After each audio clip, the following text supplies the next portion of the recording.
नमस्कार दोस्तों, स्वागत है आपका एक बार फिर हमारे YouTube channel Sanatan is alive में। आज हम आपको भगवान विष्णु के प्रथम अवतार मत्स्य अवतार की कहानी बताएंगे।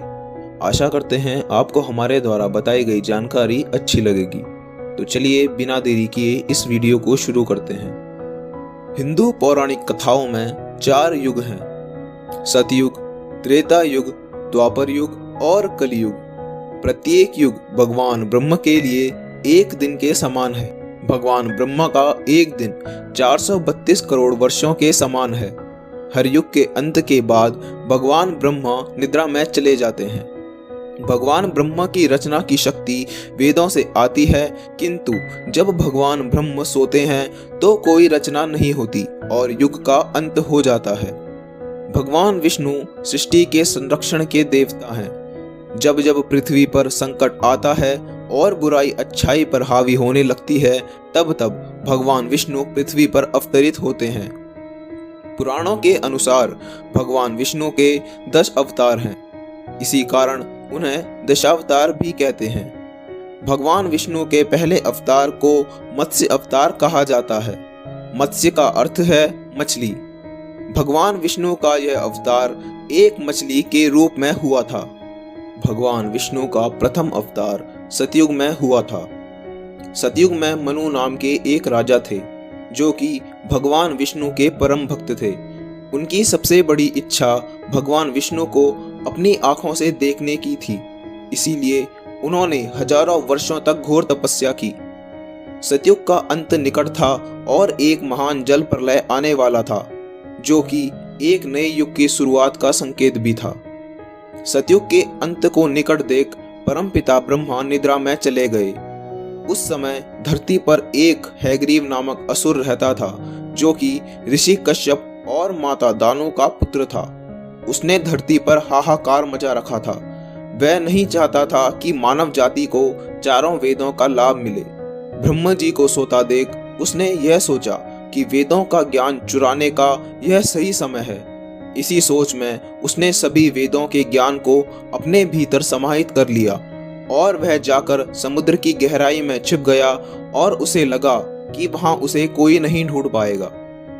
भगवान विष्णु यह सब दृश्य देख रहे थे और वह चिंतित हो उठे कि यदि वेदों को असुर द्वारा चुरा लिया गया तो वेदों का ज्ञान अगले युग में नहीं दिया जा सकता।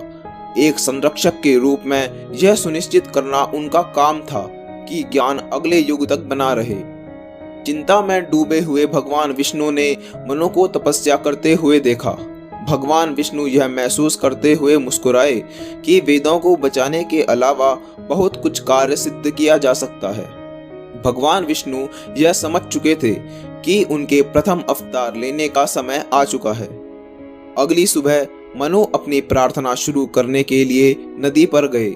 उन्होंने पानी को अपने हाथों में लिया और इसे अपने सिर के ऊपर रखा और अपनी प्रार्थना की शुरुआत के लिए भगवान विष्णु को अर्पित किया। वह नदी में पानी डालने ही वाले थे कि उनके हाथों से एक छोटी सी आवाज सुनाई दी। हे महान राजा, कृपया मुझे वापस पानी में ना डालें।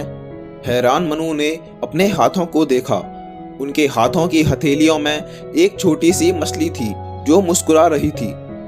मछली ने मनु की ओर देखते हुए विनती की, हे महान राजा, कृपया मुझे वापस पानी में ना डालें। पानी में इतनी बड़ी मछलियां हैं, वह मुझे खा जाएंगी। मनु ने छोटी मछली को करुणा भाव से देखा। एक राजा के रूप में यह उनका कर्तव्य था कि जो भी उनके पास मदद मांगने आए वह उसकी सहायता करे।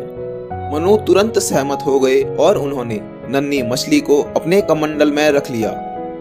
मनु ने अपनी तपस्या पूरी की और रात को घर चले गए। उन्होंने मछली को कमंडल के अंदर छोड़ दिया, यह जानते हुए कि वह इसके अंदर सुरक्षित रहेगी। वह अगली सुबह एक ऊंचा स्वर सुनकर उठे, हे महान राजा, मेरी मदद करो। तुम्हारा कमंडल मुझे दबा रहा है, मैं यहाँ सांस नहीं ले सकता। आश्चर्यचकित मनु ने अपने कमंडल को देखा तो पाया कि एक बड़ी मछली उसे ऊपर से घूर रही थी। मछली कमंडल के किनारों को धक्का दे रही थी क्योंकि वह उसके लिए बहुत छोटा था। यह देखकर मनु एक बड़ा बर्तन लेने के लिए घर के अंदर दौड़े। मछली ने कुछ सांस ली और धीरे से कहा, धन्यवाद दयालु राजा। मनु मुस्कुराए और सुबह की प्रार्थना शुरू करने के लिए घर से बाहर निकलने ही वाले थे कि उन्होंने और भी अधिक शक्तिशाली आवाज सुनी। राजा, यह बर्तन मेरे लिए बहुत छोटा है, कृपया मुझे कोई दूसरा स्थान प्रदान करें। मछली फिर से सांस लेने के लिए संघर्ष कर रही थी। मनु अपने घर से सबसे बड़ा बर्तन लाए और मछली को उसके अंदर डाल दिया। मनु घर से बाहर निकलने ही वाले थे कि उन्होंने फिर एक आवाज सुनी। मुझे खेद है कि यह बर्तन भी मेरे लिए पर्याप्त नहीं है राजा। मनु ने अविश्वास से देखा कि वह नन्ही मछली अब इतनी विशालकाय आकार ले चुकी है और यह बर्तन भी उसके लिए पर्याप्त नहीं। हालांकि यह महसूस करते हुए कि यह प्रश्नों का समय नहीं है, वह मछली को ले नदी की ओर भागे और शीघ्रता से मछली को नदी में छोड़ दिया। मनु मछली को वहीं छोड़कर जाने वाले थे तो उन्होंने देखा कि मछली का आकार फिर से बढ़ने लगा और ऐसा प्रतीत होता था कि अब वह नदी भी उसके लिए पर्याप्त नहीं। तो यह देख मनु ने मछली को उठाया और समुद्र में छोड़ दिया। समुद्र में छोड़ते ही मछली का आकार एकाएक बढ़ने लगा और देखते ही देखते वह मछली समुद्र के समान आकार की प्रतीत होने लगी। यह देखकर मनु उस मछली के सामने झुक गए और बोले, नारायण, आप नारायण हो मेरे प्रभु। मछली मुस्कुराकर बोली, तुम मुझे देखना चाहते थे और लो मैं चला आया। यह सुनकर मनु की आंखों में आंसू आ गए और वह भगवान विष्णु को प्रणाम करते हुए बोले, आपने मेरी एकमात्र इच्छा पूरी की है, मुझे अब और कुछ नहीं चाहिए। भगवान विष्णु बोले, मनु, यह युग 7 दिन में समाप्त होने वाला है।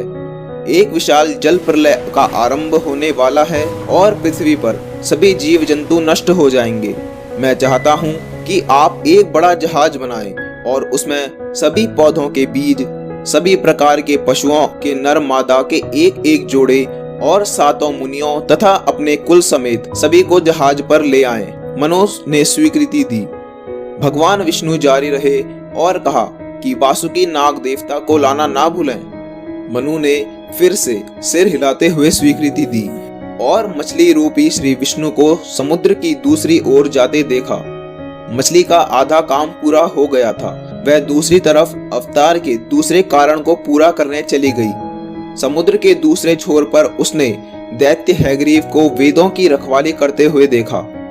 इतनी विशाल मछली को देखकर हैग्रीव घबरा गया। इससे पहले कि वह कुछ कर पाता, मछली ने उस पर हमला कर दिया। मछली इतनी विशाल थी कि उसके एक ही धक्के ने हैग्रीव को झकझोर कर रख दिया। हैग्रीव ने मछली से लड़ने की कई प्रयास किए, किंतु वह सब विफल रहे। एक संक्षिप्त और निरर्थक संघर्ष के बाद हैग्रीव मारा गया। उसके मरते ही उसके द्वारा ग्रहण किए गए वेद वापस भगवान ब्रह्म के पास चले गए, जो अभी भी निद्रा में लीन थे।